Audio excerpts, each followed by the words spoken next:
Et puis dans l'actualité, on parle également de l'ouverture ce matin de la session ordinaire, première session ordinaire du Conseil économique et social pour l'année 2016.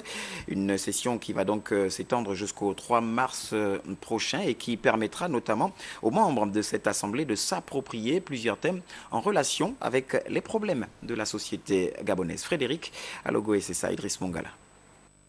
La présente session s'est ouverte en présence d'un parterre de hautes personnalités, en tête desquelles le deuxième vice-premier ministre, ministre de la Justice, garde des Sceaux, qui a représenté le premier ministre, chef du gouvernement empêché, le premier vice-président du Conseil économique et social, Raphaël Salibi Bouka, qui assure l'intérim à la tête de cette institution, a invité l'Assemblée du Conseil à réfléchir sur 3 thèmes. Croissance économique et pouvoir d'achat. Problématique de la prise en charge des malades mentaux au Gabon.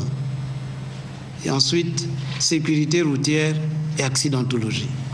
Face à la crise économique que traverse notre pays et qui impacte sur la croissance, l'examen du thème croissance économique et pouvoir d'achat devrait amener le Conseil à proposer au gouvernement des esquisses de solutions de manière à préserver le pouvoir d'achat des Gabonais, particulièrement ceux qui sont économiquement les plus faibles.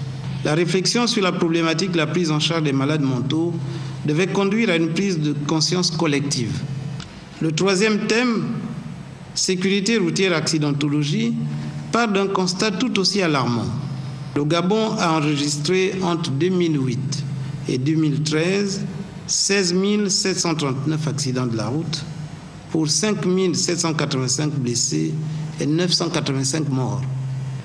Cette situation s'explique par la conjugaison de plusieurs facteurs, dont le comportement irresponsable des conducteurs, ivresse et excès de vitesse, le mauvais état de certaines routes et la vétusté des véhicules, etc. Les conseillers économiques et sociaux ont donc été conviés de s'approprier ces thèmes en participant activement et de façon constructive aux travaux des commissions mises en place afin d'accomplir pleinement leur expertise et allant habituel du rôle de conseiller de la République. À noter enfin que les anciens présidents du Conseil économique et social étaient invités à participer à l'ouverture de cette première session ordinaire de l'année 2016.